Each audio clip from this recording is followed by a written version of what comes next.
Bonjour, pour ce Science on tourne que nous allons voir aujourd'hui, nous allons parler de fixation des polluants sur les sites miniers. Et pour cela, nous allons rencontrer le laboratoire ISTO et le BRGM et je vous donne pour l'instant rendez-vous à l'ISTO.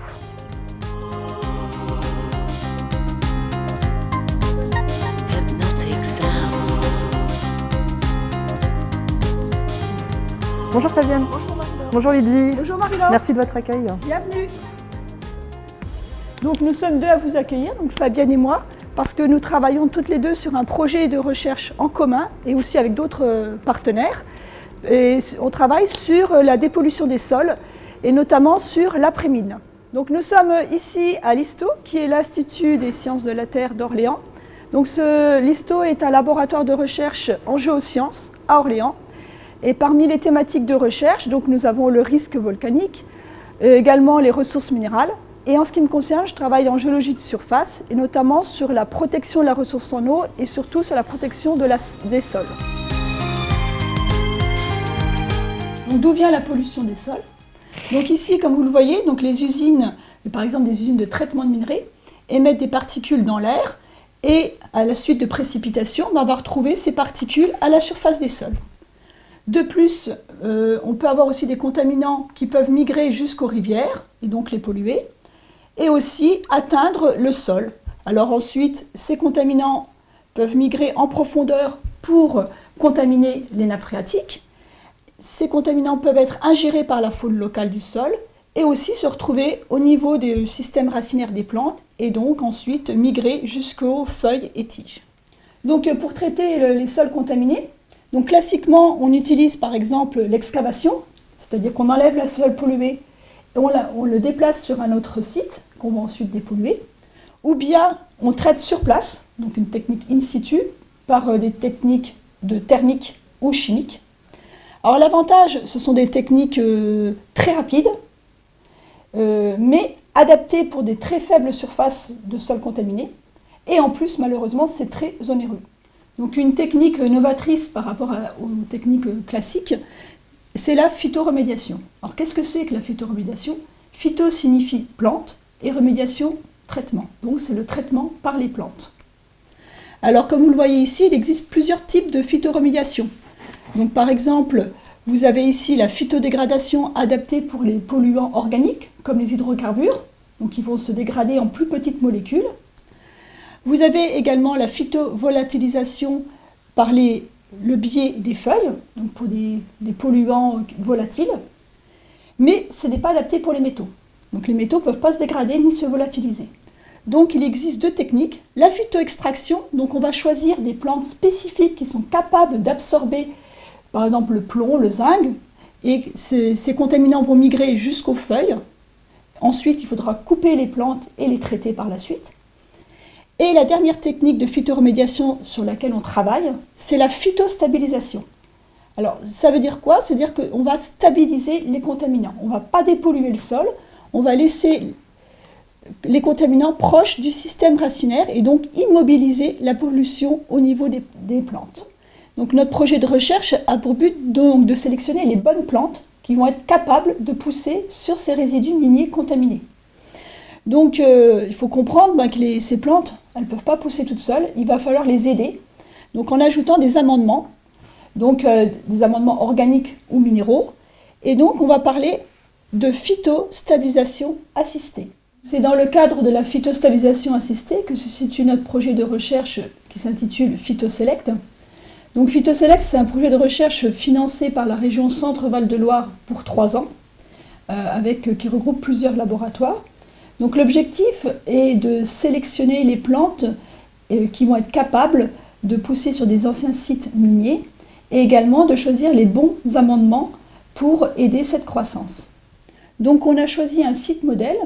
Ce site modèle, le voici. Donc c'est un ancien site minier où on voit ici sur des hectares et sur plusieurs mètres de profondeur des résidus miniers qui sont pollués en plomb, arsenic et zinc. Comme vous le voyez ici, ces tas de résidus miniers sont en contact direct avec les cours d'eau, donc ils peuvent avoir déjà pollué depuis des décennies ces cours d'eau. Et ce qu'on ne voit pas, ils ont pu aussi migrer en profondeur et polluer les nappes phréatiques. Donc le site modèle sur lequel on travaille dans le projet PhytoSelect, En fait, c'est un parmi tant d'autres. Donc maintenant, je vais laisser la parole à Louis qui va vous expliquer la problématique des friches minières. Alors, je travaille au DPSM, qui est le département de prévention et de sécurité minière. Ce département a pour mission de mettre en sécurité les anciens sites miniers et de réaliser la surveillance des sites miniers. Alors, on a besoin de technologies innovantes, comme parlait Lydie, pour mettre en sécurité de façon durable ces sites. Alors, il faut savoir que la France est un ancien pays minier. Donc, il y avait en France beaucoup de mines. Donc, on pense souvent aux mines du nord et de l'est de la France. Mais comme on le voit sur cette carte-là, en France, il y avait beaucoup de mines, donc surtout au niveau des anciens massifs, donc aussi le Massif central et au niveau de la Bretagne. Alors, l'industrie minière a généré en France beaucoup de déchets miniers. Ces déchets miniers sont dus aux matériaux qu'il a été nécessaire d'extraire pour atteindre le gisement. Donc, le gisement, il est composé de minerais. Donc, vous voyez ici un échantillon de minerais. Donc, dans cet échantillon, on voit deux parties. Donc, il y a la partie qui est intéressante. Donc là, on voit que c'est un reflet métallique, donc c'est un sulfure de plomb, ce qu'on appelle la galène. Et autour, il y a une gangue, donc quelque chose qui n'est pas exploitable. Donc tout le travail du mineur après, ça va être séparer la partie intéressante de la partie qui n'est pas intéressante. Et pour ce faire, le mineur, il va devoir broyer ce minerai. Et une fois qu'il l'a broyé, on obtient une sorte de poudre comme celle-ci.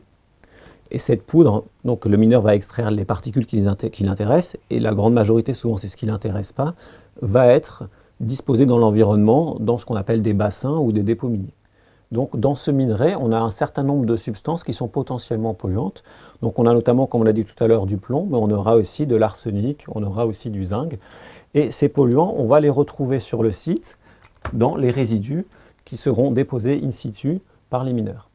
Alors ces résidus miniers peuvent entraîner des risques pour l'homme et pour l'environnement.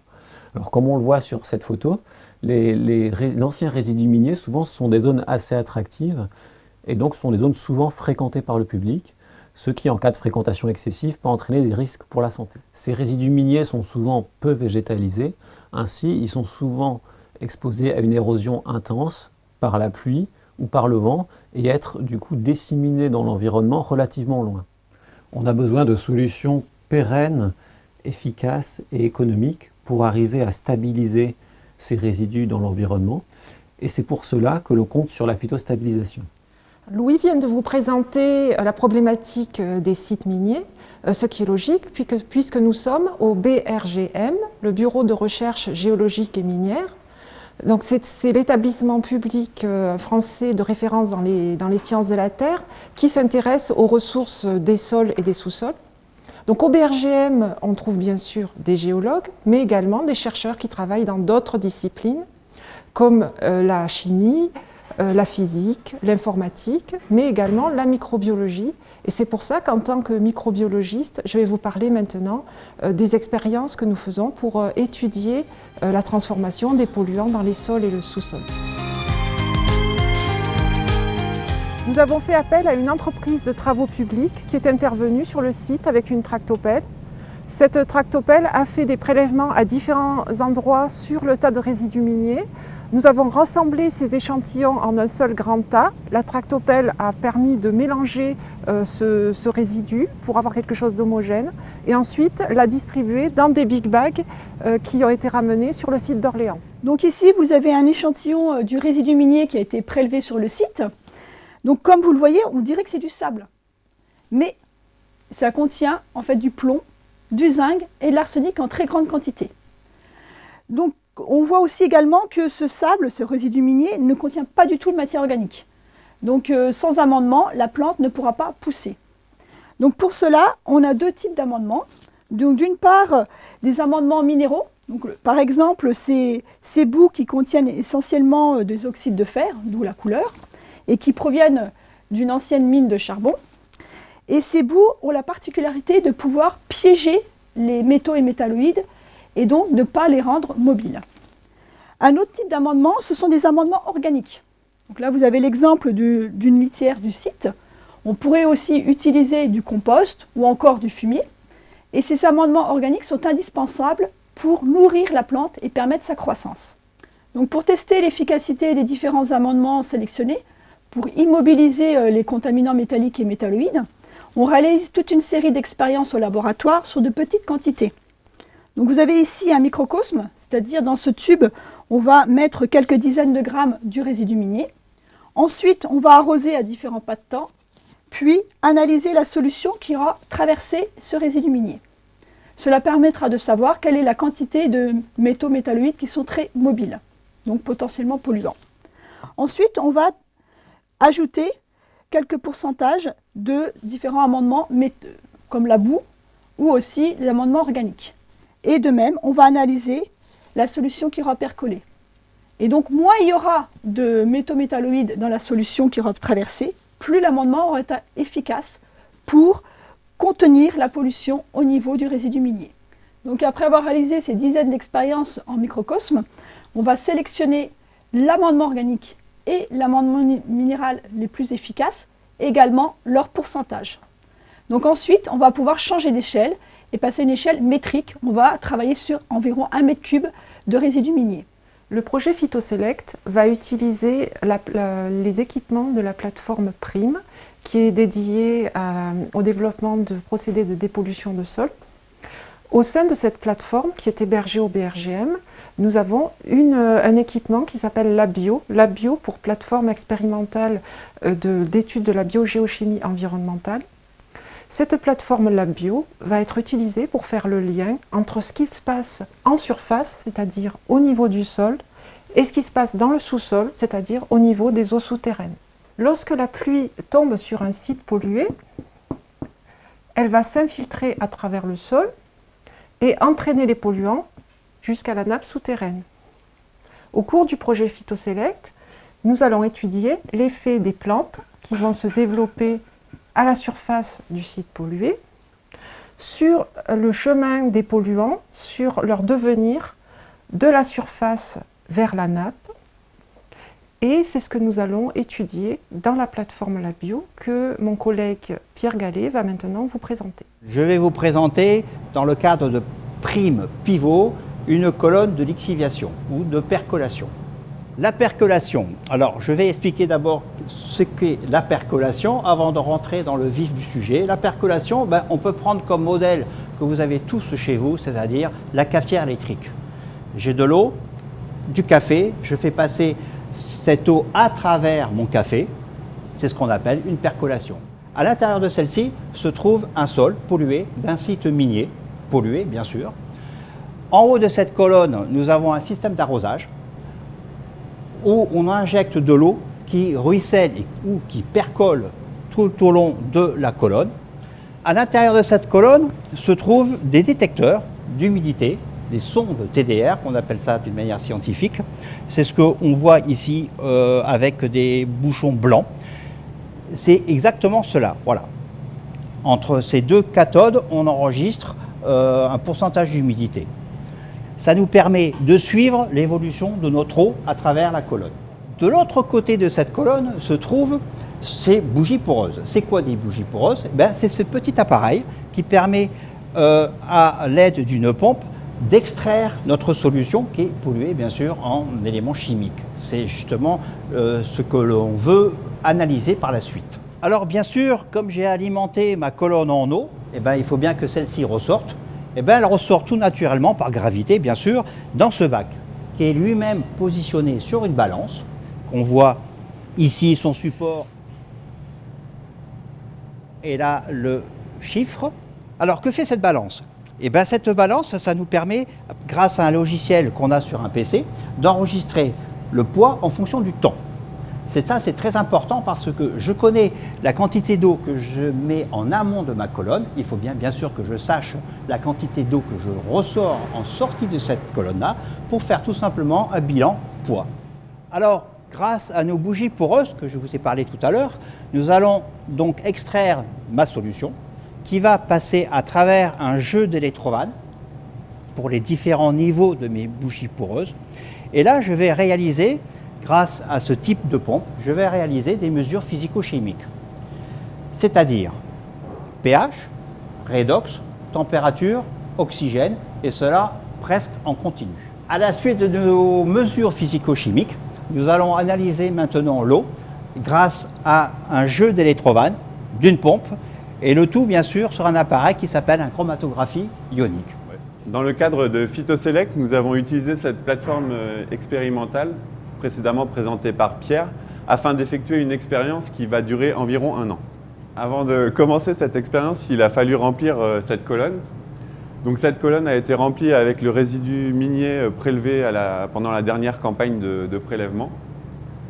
Avant de pouvoir remplir cette colonne, il a tout d'abord fallu homogénéiser ce sol et le tamiser, afin d'avoir dans la colonne un matériel le plus homogène possible. Après le remplissage, nous avons effectué quelques arrosages afin de tasser le sol et de se retrouver avec un sol au début de notre expérience qui sera assez semblable à celui que nous avons prélevé sur le site. Cette expérience va se dérouler en 3 phases. Pendant la première phase, on va avoir dans notre colonne exclusivement du matériel contaminé qui va à peu près arriver, la surface du sol arrive ici. Donc pendant cette phase, nous allons effectuer des arrosages avec une fréquence et une quantité assez similaire à ce qu'on peut retrouver naturellement via les relevés météorologiques sur le site. Pendant cette première phase, nous avons 3 niveaux de prélèvement dans la colonne. Un dans la zone non saturée, au-dessus, en haut de la colonne, et 2 dans le fond de la colonne qui va être saturé en eau. On a contraint le niveau d'eau dans la colonne à environ la moitié de la colonne de sol. Dans cette colonne de sol, nous avons 2 zones bien distinctes. La première que nous appelons zone non saturée, où l'eau n'est pas présente dans tous les pores du sol. Et la deuxième qui est la zone saturée, donc qui se situe au fond de la colonne, où on va avoir de l'eau qui va remplir l'ensemble de la porosité du sol. Donc cette zone saturée, nous l'avons contrainte à la sortie et elle sera fixe tout au long de l'expérience. Pendant la deuxième phase de l'expérience, nous allons amender les 10 premiers centimètres du sol avec les amendements préalablement choisis pendant l'expérience en microcosme, c'est-à-dire de la boue riche en fer à hauteur de 5% et du fumier à hauteur de 0,15%. Pendant la troisième phase de cette expérience, nous allons implanter des plantes prélevées sur le site et sélectionnées afin d'étudier l'impact de ce système végétal et de leur système racinaire sur la mobilité des métaux dans ce sol. Tout au long de l'expérience, nous analysons la solution du sol grâce aux 4 niveaux de prélèvement qui sont contenus dans la colonne, donc via les bougies poreuses. 2 niveaux de prélèvement sont situés dans la zone non saturée, dans la partie haute de la colonne, et 2 dans la zone saturée. Nous faisons un prélèvement par semaine dans ces différents niveaux, où nous analysons les paramètres physico-chimiques, c'est-à-dire le pH, l'oxygène dissous, le potentiel d'oxydoréduction ainsi que la conductivité. Et nous analysons aussi, grâce à la chromatographie ionique, la composition globale de cette eau. Enfin, ces échantillons sont amenés au laboratoire afin d'analyser avec des méthodes plus poussées les teneurs en métaux et en contaminants que contiennent cette eau. Donc pour sélectionner les plantes qu'on va mettre sur le lab bio, nous avons prélevé des plantes sur le site. Voici 3 bacs. Le premier bac a du résidu minier sans amendement. Le deuxième bac a un résidu minier avec l'amendement qu'on a apporté de la litière prélevée sur le site. Et le troisième bac a le résidu minier avec l'amendement déjà sur le site. On voit que dans les 3 bacs, on a des espèces différentes.